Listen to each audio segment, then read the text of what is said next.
If I got bigger and stronger, I could start to fight them off. So what I did was I ate to get bigger. When I'm stuck in this bed and something happens to my dad, it makes me very mad that I can't get up. Your weight is controlled by the food you take.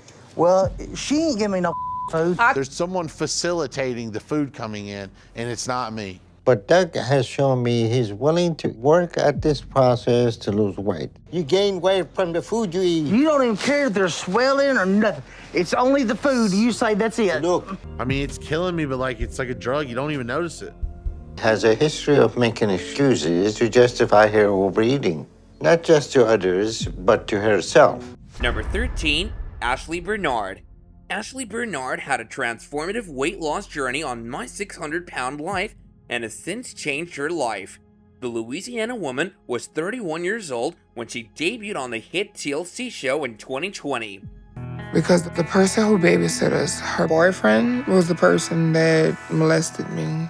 So there were 5 of us at home, but growing up, everybody was kind of focusing on their own things. She's 11 and she helps a lot with taking care of my youngest daughter, Amaya, who's 9 months. At the time, she weighed 637 pounds and suffered from various issues related to her morbid obesity.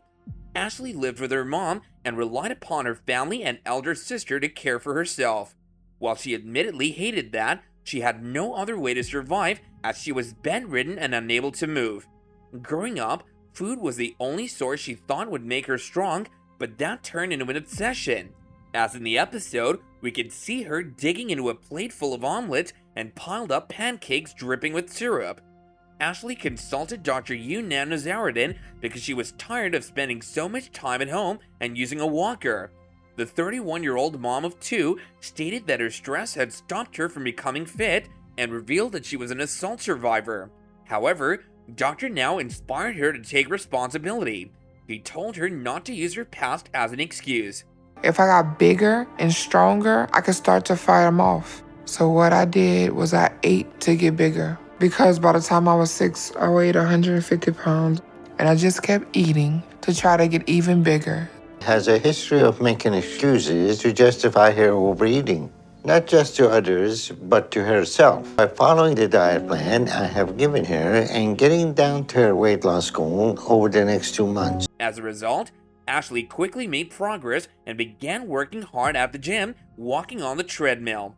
Within months, the Louisiana woman dropped a lot of weight, and an impressed Dr. Now approved her for the weight loss surgery. I have a lot of excitement right now, and I'm feeling very proud of myself for achieving approval today. By the time Ashley's journey on My 600-Pound Life concluded, she had dropped over 133 pounds in less than 12 months. However, the 31-year-old mom didn't stop there. She kept pushing for more and kept getting results. While the Louisiana native and single mom hasn't revealed if she's lost more weight, her latest pictures on social media suggest that she's come a long way. Ashley now embraces an active lifestyle and seems to be following her diet and workout plan. The mom of 2 is well under 400 pounds and seems to be doing well. Number 12, James King. We begin with James's father becoming ill while confined to his bed. Taking Dad to the hospital. I don't know. They don't know yet. When I'm stuck in this bed and something happens to my dad, it makes me very mad that I can't get up. He's enraged by this predicament since he wants to support his father at this trying time. The only problem is that James is totally confined to his bed and unable to help in any way possible. As he watches this horrific scenario play out, he feels rightfully helpless. James is naturally upset as his father is driven to the hospital. It's possible that this experience will act as a wake-up call for him, inspiring him to develop better eating habits and lose weight. James needs to be transported to Texas for medical treatment, the doctor suggests.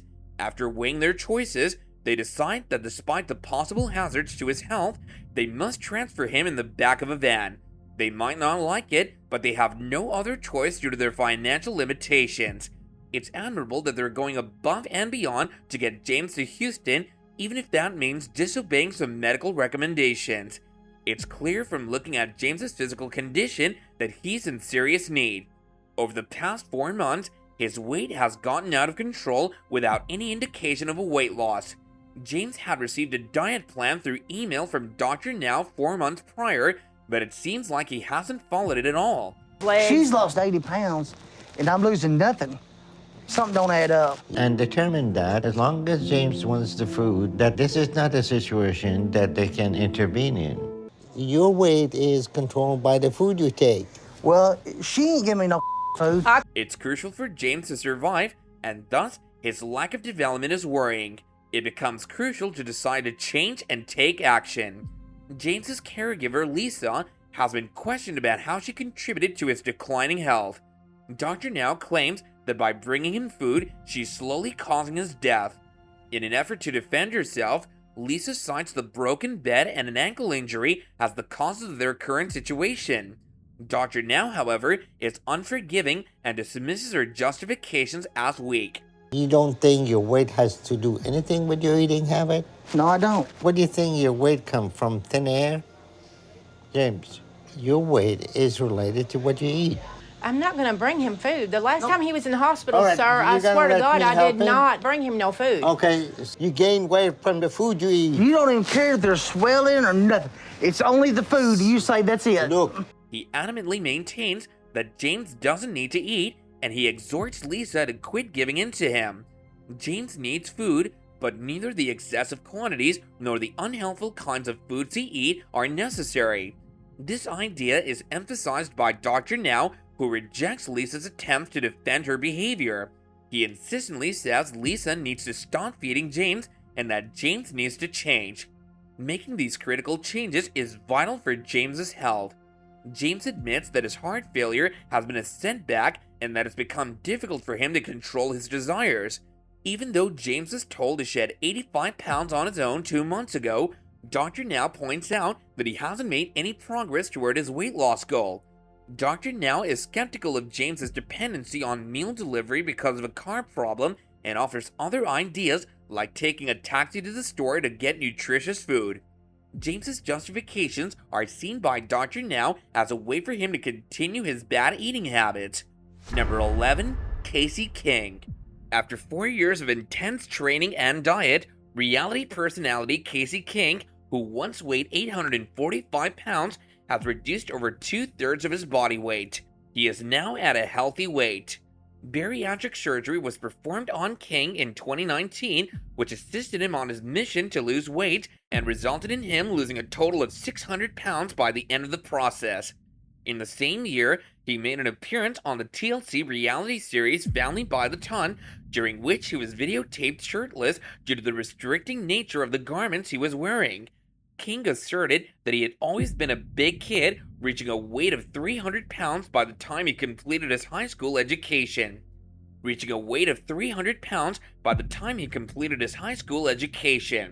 Following college, he found work in restaurants and began increasing the amount of food he consumed at each meal.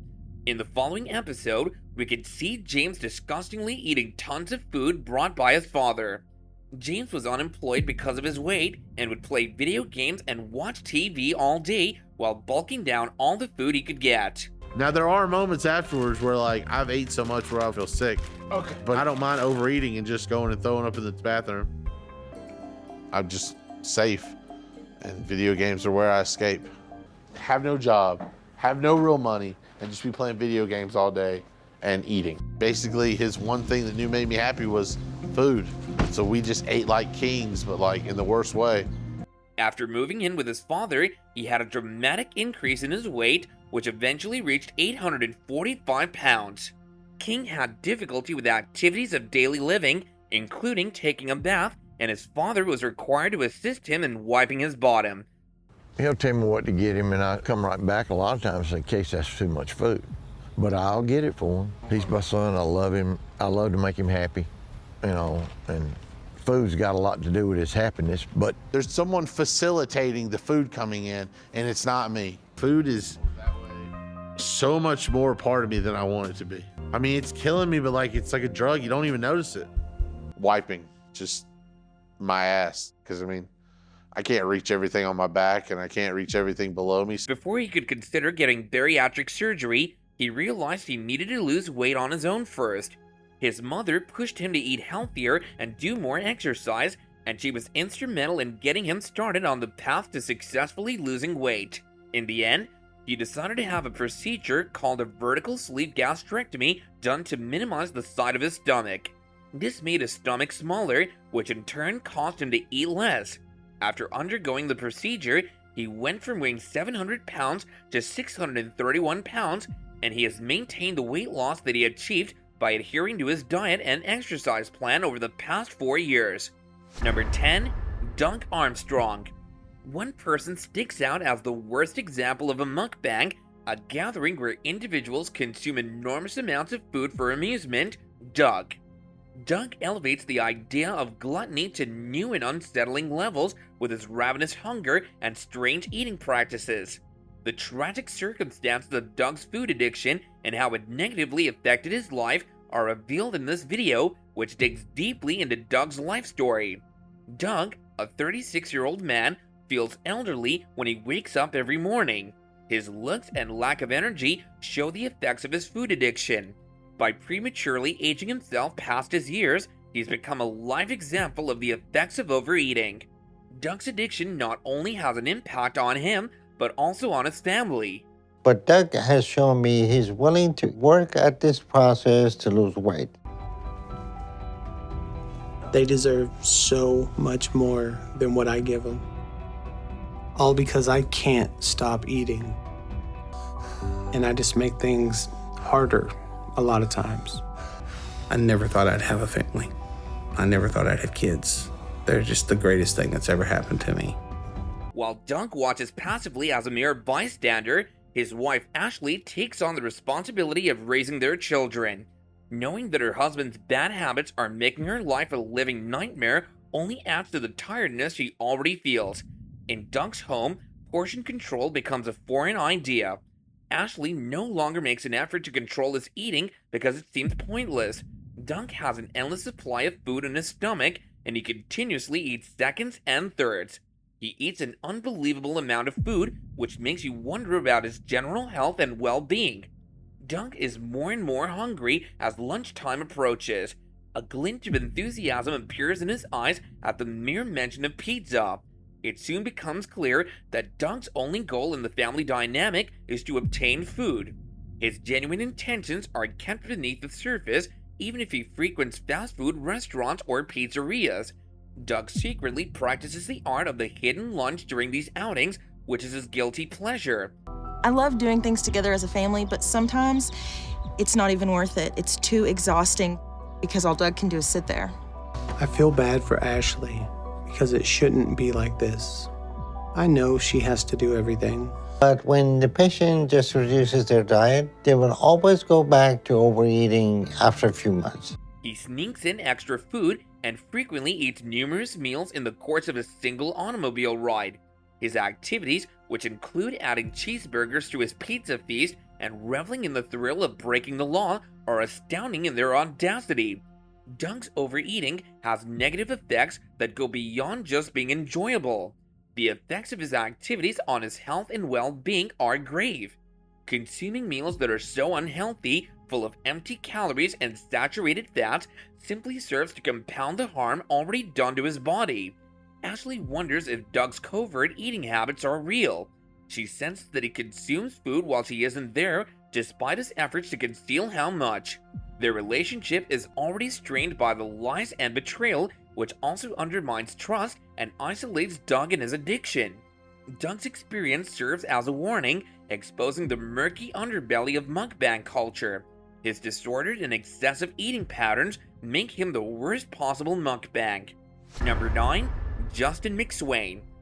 Justin McSwain's episode of My 600-Pound Life tugged at the heartstrings in a way many others haven't. The young college graduate from South Carolina, who once had his whole life in front of him, was housebound and barely able to perform basic activities like walking around the block. As this episode began, McSwain was beating himself up for letting his weight get so out of control that it left him struggling to breathe at times, unable to complete ordinary tasks. He couldn't fit safely into his rental car. He expressed his worry, stating, "I'm a little bit worried now because I'm not sure how big this vehicle is going to be, but but if it's too small, then I'm not going to be able to fit, and that's obviously going to be an issue. These remarks were made in this episode, which originally aired on January 23rd, 2019, Season 7, Episode 4. As he looked into a possible replacement car, McSwain voiced an even greater concern, saying, "I'm trying really hard not to spiral and have a panic attack." McSwain's addiction to food began as a child when, following his parents' divorce, the youngster found it hard to fit in with his father's new family. By 14, McSwain was more than 200 pounds. He had to lose 90 pounds before the legendary Dr. Now would even consider working on him, but happily, by the end of his time on My 600-Pound Life, McSwain had lost a whopping 334 pounds total. Number 8. Chuck Turner. When Chuck Turner began his weight loss journey on his 2014 episode of My 600-Pound Life, he was 45 years old and 693 pounds. The Beaumont, Texas resident's relationship with his wife Nisa was strained because the relationship was more like a caretaker and a patient than a husband and a wife. Chuck and Nisa are the adoptive parents of Nathan. Chuck revealed that he wasn't overweight as a child, but started to gain after age 30. His first wife was murdered in 2006, and he turned to food to deal with his depression. Chuck couldn't do his basic chores and was completely dependent on Nisa, who on the other hand started to feel like a servant. They both didn't have an intimate relationship. In the video, we can see Chuck eating food disgustingly on his bed provided by Nisa. Chuck later married Nisa, and they both eventually underwent weight loss surgery after seeking help from the renowned weight loss surgeon Dr. Now Nazaruddin, more commonly known as Dr. Now. When Nisa felt that Chuck was not supportive of her and took out his anger on her, she left him. This helped Chuck to turn his life around so that he could win her back. As he underwent surgery to have a massive lymphedema removed from his leg, Nisa came back to him and they reconciled. At the end of Chuck's My 600-Pound Life episode after a year, he weighed 343 pounds and had lost 350 pounds. Number 7. Brandy and Candy Dreyer. One of the most inspiring success stories to come out of the show is the story of Candy and Brandy Dreyer, who on My 600-Pound Life were able to overcome their incredibly challenging upbringing. Fans empathized with the twins when they spoke of the lack of assistance they had as children, noting that all they had to rely on was each other and food. Brandy weighed 587 pounds at age 29, while Candy weighed 604 pounds. The spectators are astounded by the advancement the Vancouver, Washington residents had made because they were able to lift each other up. Their predicament was critical. They faced major health hazards due to their weight, even at the young age of 29. Many of Dr. Now's patients binge eat to deal with trauma from their childhood. Brandy and Candy weren't any different. The twins experienced maltreatment as children, and early on, they turned to food as a coping mechanism. Not all of Dr. Now's patients are motivated when they visit him, but these patients, however, weren't Brandy and Candy. During their first month following Dr. Now's regimen, they had shed 40 pounds and were then prepared for surgery. However, after sending them for tests, the doctor found that Candy's heart wasn't as healthy as her sister's. In order to prepare for surgery, Candy had to shed a lot more weight independently. Candy was ultimately scheduled for the treatment 8 months later. She had reduced weight on her own, and while her heart had mended, she was still in fragile shape. During surgery, her heart stopped, and to help her recuperate, the nurses put her in a medically induced coma. Fortunately, though, Candy made a full recovery, and her close call didn't derail her weight loss plans at all. After undergoing bariatric surgery, Brandy and Candy Dreyer had shed 200 pounds by the end of their first year under Dr. Now's care. They kept forming wholesome behaviors and also lost much more weight. Since their appearance on My 600-Pound Life, the sisters have changed their lives for the better and maintain healthy lifestyles. When they first appeared on the show, Candy and Brandy portrayed their lives as terrible, which inspired them to get in shape and be eligible for surgery. The two patients from My 600-Pound Life underwent gastric bypass surgery with Dr. Now Nazaruddin. Candy was placed into a medically induced coma, while Brandy's surgery was successful, But happily, they both made it through and are doing well now. They demonstrated a dedication to changing their ways, and they have since established their own families. On My 600-Pound Life, a lot of siblings have lost a lot of weight together with varying degrees of success. Brothers Benny and David Bolton, who weighed a combined 1,300 pounds, dropped half of their body weight through surgery and a better lifestyle similar to Candy and Brandy. Fans adore watching siblings support one another when they're in need because it gives the narrative a new dimension. Despite being neglected as children and experiencing abuse, Candy and Brandy's story has emerged as one of the most endearing to come from the program. Number 6. Cynthia Wells. Cynthia Wells has changed significantly since she first appeared in My 600-Pound Life's 5th season. The Oklahoma native was 42 years old and more than 610 pounds when she made her debut on the well-liked TLC show in 2017. And before I even get to work, the stress of the day is already on me. So keep going in that direction. But I'm sacrificing. Look what I'm sacrificing. I still have to be a mother. I'm the sole provider for my kids. Cynthia was facing a number of difficulties at the time, including her inability to move and several other health issues. But the thing that hurt her feelings the most was not being able to see her daughter perform at dance recitals. She decided to change her life's trajectory as a result of this. So once I'm healthy, I'm really excited to see how far this family can go. What's up? And it was getting hard for me to go to her and sit in her little chair. I want to get this surgery so I can start enjoying some things that I've missed out on. In order to resume being a hands-on mother, Cynthia wanted to get in better condition. Cynthia believed she was a burden on her daughter, who was 11 years old at the time, before starting her journey with Dr. Yunan Nazaruddin of My 600-Pound Life. She went into her consultation with Dr. Now in Houston, intending to reach her weight loss objectives. She was currently working toward a simple goal of losing 30 pounds by following her diet. She attempted to do so, but was unsuccessful. Frustrated, she gave up on the program. Since Cynthia believed no one would be able to help her, she reasoned that she would have to handle things on her own. Time a day, I can tell your calorie intake right now is about 3 to 4 times of what it should. Come on. As difficult as it is to get out of the house. And I understand you're frustrated, but it's all of us. We're in this together with you. You're not going through it by yourself. The mother from Oklahoma did in fact gradually lose enough weight to be eligible for weight loss surgery. 12 months after the surgery, she weighed 450 pounds, having shed a total of 150 pounds as a result of the procedure. Number 5. Nicole Lewis. Nicole won't allow her children to bury her in their diapers because if she doesn't make a difference, they will either have to repeat her childhood or see her die. Prior to their initial encounter with Dr. Now, Nicole and her family moved to Houston, so she should already be motivated to reduce weight. Nicole is happy to be there, but she's incredibly anxious about what the doctor will say. Nicole is naturally anxious about the doctor's decision as the big day approaches. As we can see in the video, Nicole only enjoys shopping for food. And my mom gets upset because I'm so big, I can't do anything.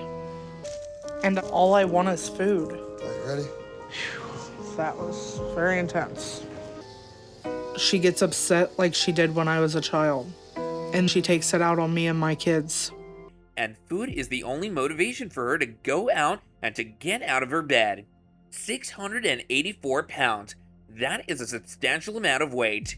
Nicole readily admits that her dietary regimen may be better when questioned about it. She expects her family to bring her fast food because she's unable to cook dinner for herself. Nicole is ultimately accountable for all the decisions she's made that have contributed to her 680-pound weight, even though her family may have enabled her. Dr. Now quickly refutes her justification by pointing out that she brought the unhealthy food into the office. One time I said to my son, "Do you love Mama?" And he looked over at my mom and smiled. Aiden's in the bathroom. Better get him out of there, hon. I hold of that handle and get on the hot side and hurt himself. And my mom doesn't want to have to take care of them all the time either. And it made me feel like He was calling her mom. And that's very hurtful. Dr. Now sets Nicole's fair target of losing 30 pounds in the upcoming month. Nicole, however, finds it difficult to maintain the diet. And when I go to a store, I can't ride one of the electric carts because I'm too big. I can't take care of my kids. But there's nothing I can do about it right now.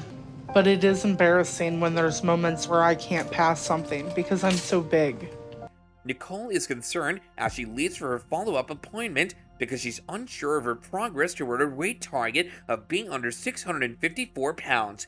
Nicole laments not having lost what she was meant to and worries about Dr. Now's reaction. Nevertheless, when that happens, I feel so anxious because I know people are staring. Considering that she started off in the upper 600s, shedding merely 11 pounds is hardly a huge amount of weight loss. When he enters the room, Dr. Now is likely to stress this point. Nicole talks about the strain of looking for an apartment and her family's lack of assistance, leaving her to shoulder all the responsibilities. Charlie loves food too, and grocery shopping is the only time we get to do something together. I can't fit in the bathroom door, Mom. All right, I'll get him. To see all the selections and options makes it worth how hard it is. Nicole again places the responsibility on her family, but Dr. Now believes that she shouldn't use them as a justification for going off the diet. Nicole must accept accountability for her decisions because this could mean the difference between life and death. Nicole must find the willpower to resist her cravings and remain committed to her journey towards a healthier life, as Dr. Now concurs with this sentiment. Nicole's lack of responsibility is clearly impeding her progress and putting her chances of a healthier future in jeopardy. It's a crucial time that will put her resolve and fortitude to the ultimate test. If I wasn't here, Lord only knows what would happen. She only does it so I don't lose them. But it frustrates her. What are you doing, Jaden? I'm just sick of this. I need help with these damn kids. Jaden. Jade, come here. Come here. Just some really vulgar things when she's upset or frustrated. Can you shut the water off and come with Mommy? Jaden, please come on. And it hurts me that my kids think their grandmother is their mom and that I'm not even a parent. Number 4, Amber Rackty. Amber Rackty was one of the stars of My 600 Pound Life Season 3, and it's time to share what she's been up to since leaving the show. Amber was just 23 years old and weighed about 660 pounds. When she made her debut on My 600 Pound Life, she was hoping to see Dr. Yunam Nazaruddin's help. Amber's weight issues and addiction to food started in her childhood when she was just 5 years old. Yeah, I'm a little scared of being cut open. Yeah, it is scary. It was hard to be a person. And it constantly got worse as she grew up. As an adult, she no longer felt validated and beautiful in her relationship with her partner, Rowdy. Besides losing weight, Amber also had to overcome anxiety issues and the paralyzing fear that she wouldn't be able to stick to Dr. Now's guidelines. However, the Oregon native's determination paid off as she lost about 17 pounds, qualifying her for a gastric bypass surgery after altering her eating pattern. After the surgery, Amber continued working towards her goal, eventually shedding nearly 377 pounds by the time she left the show, making her one of the most impressive success stories of My 600 Pound Life. I'm afraid that I will get so big that Rowdy... I have tried so hard so many times to not eat the way I eat. Amber, a former My 600 Pound Life star, has since become a social media influencer with over 260,000 followers on Instagram and other platforms. She's also been active on Facebook and Twitter, offering advice and guidance to those facing similar experiences. Amber struggled with severe anxiety during her weight loss journey and attended therapy after gastric bypass surgery. Since leaving the show, Amber has become a vocal advocate of mental health and body positivity, sharing positive and supportive messages on her social media. She warns people about the dangers of complacency during weight or mental health struggles. Amber's physical and psychological strength during her time on the show helped her achieve her weight loss goal. Although she now lives a healthier and happier life, it's encouraging to see Amber encouraging others succeed and overcome similar struggles. Number 3. Cindy Vela. As a compulsive overeater, Cindy has faced many difficulties along the way that have had a significant impact on her life. When she turned 30, her weight had risen alarmingly to 500 pounds, posing a variety of health hazards and restrictions. Cindy sought weight loss surgery in her frantic search for assistance after realizing the gravity of her circumstance. Her expectations were dashed when medical professionals said she was too big for such a treatment, leaving her feeling confined and helpless. Cindy's physical health had gotten so bad that she needed an oxygen tank to even be able to sit up in bed. Every breath was a strain due to the respiratory system being under so much pressure from the extra fat on her chest. Breathing itself became an ongoing reminder of the damaging effects her weight had on her body. Today I'm supposed to go to Houston, but I'm really scared. Thankfully, we have made it to Houston, and we are going to try to get Cindy into my house and get her settled. I'm just still pretty angry that Sandy was so stubborn about how she forced me to do it her way. Cindy thinks back to her early years and remembers her first experience with emotional eating. At the tender age of 8, she turned to food for comfort, temporarily escaping the mental upheaval she was experiencing. This coping strategy eventually became deeply established, which caused her to gain a lot of weight in her formative years. The shocking scene of a nurse carrying huge servings of fried chicken, biscuits, macaroni and cheese, and mashed potatoes serves as an example of the disastrous effects of Cindy's eating habits. The very person who is responsible for her wellness ends up encouraging the damaging habit of overeating. Cindy's enormous weight has effects that go beyond her physical capabilities. She struggles with a strong sense of isolation from the people and things around her. Going somewhere or fitting into chairs, which other people take for granted, became enormous obstacles for her. She experiences a sense of isolation and is frequently reminded of her incapacity to engage in what society considers normal. When Cindy attempts to use a long staff to reach for yet another bag of food, the reality of her condition is made even more clear. You all to bed? Yes, we do have the Everything's bed. taken care of. Everything is taken care of, Cindy. I don't know, I've already said everything else needs to be gathered and everything situated. I've told y'all over and over because I don't know if this is the right thing for me to do, and I'm not ready for this. The fact that she's unable to physically get food from her surroundings acts as a harsh reminder of her excessive weight and the need to take action to treat it. Without making a video call in months, Cindy misses her first hospital visit. As she eventually makes it to the hospital, worries grow, but there's cause for optimism. As a result, Dr. Now makes a rare house visit. Her severe food addiction and the pressing need for intervention are highlighted by this particular focus. Cindy's experience with compulsive overeating serves as a sobering reminder of the significant negative effects that poor eating habits may have on one's physical and mental health. Are we going to Houston? The other caretaker was giving her negative. All you gotta do is get on that stretcher, hop on it. And she said she talked to Dr. Now to make sure an ambulance was coming today. And it's just making me feel like staying because it's kind of rude. Number 2, Isaac Martinez.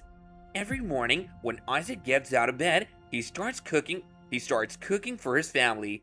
He can still stand in the kitchen, but it's getting harder and harder. He heads to the living room to prepare dinner after gathering all the essential supplies. I've always been around food, and it's been a big part of my life since I was young. And now I'm 23, and I still live with her and my dad. To help out with my brothers and sister, I know I need to stop eating, but I don't know how, so I just keep eating. Isaac stands out as an excellent overeater because of his affinity with food.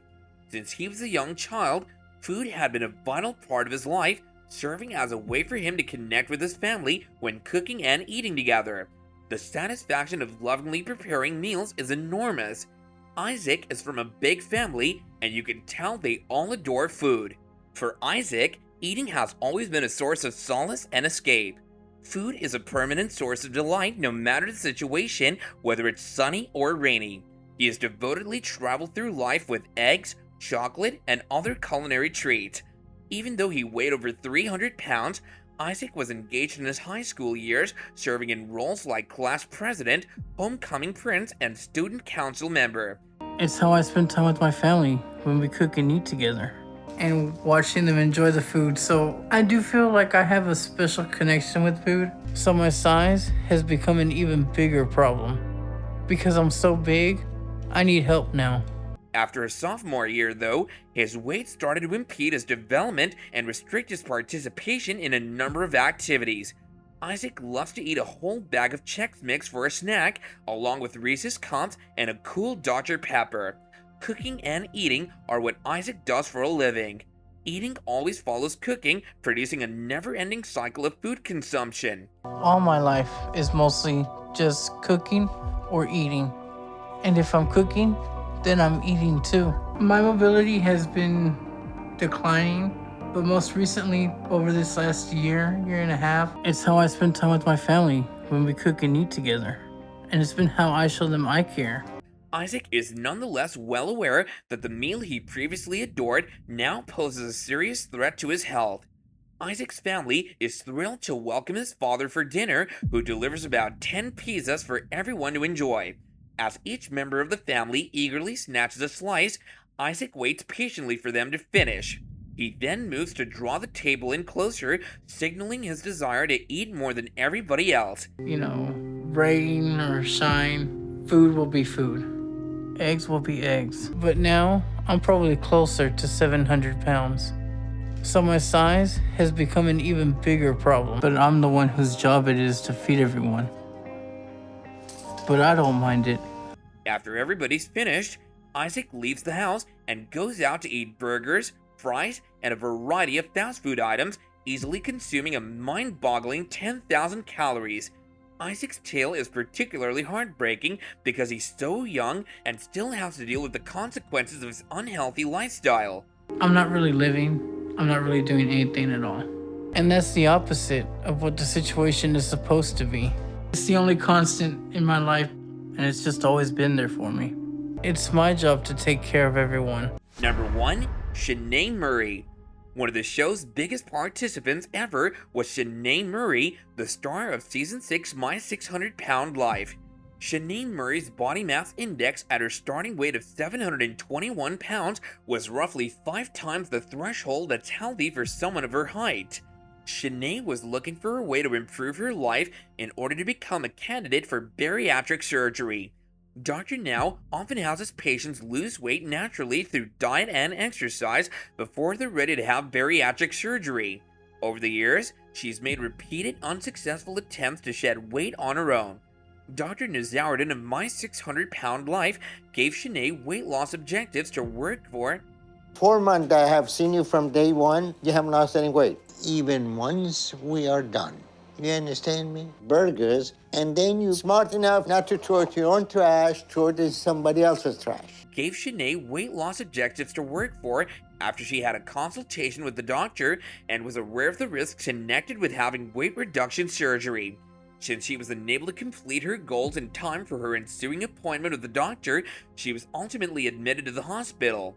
As seen in the video, Dr. Now grew enraged when he learned that Shanae had been consuming pizza and hamburgers and disposing of waste in trash cans of other patients. Though Shanae and her fiance persisted in lying about it, Dr. Now was forced to inform them that she'd been spotted eating by hospital workers, which was the real cause of why she hadn't dropped any weight over this entire period. But if you want to continue with the program, then you're going on a controlled diet. Okay. And if you sneak food... That is not fluid, but it is. I know my body. I've been in this body for 28 years. And pay attention to what we tell you, okay? Because somebody over 700 pounds can lose 100 pounds in 1 month. As the conversation went on, the tension in the room increased since Shanae wasn't admitting that she had been eating meals in secret. Her fiance said she was under a lot of pressure, which is why she wasn't losing weight. I wanted some chocolate milk, but how about we just go ahead and get the strawberry? Yes, because I know I need it bad, and I know I don't have that much time. Plus, the hospital staff not only seen you eating pizza, but Dr. Now, however, tried to persuade her that the only way she could lose weight in order to prepare for the surgery was to eat less. Well, guys, that about does it for this video. See you next time.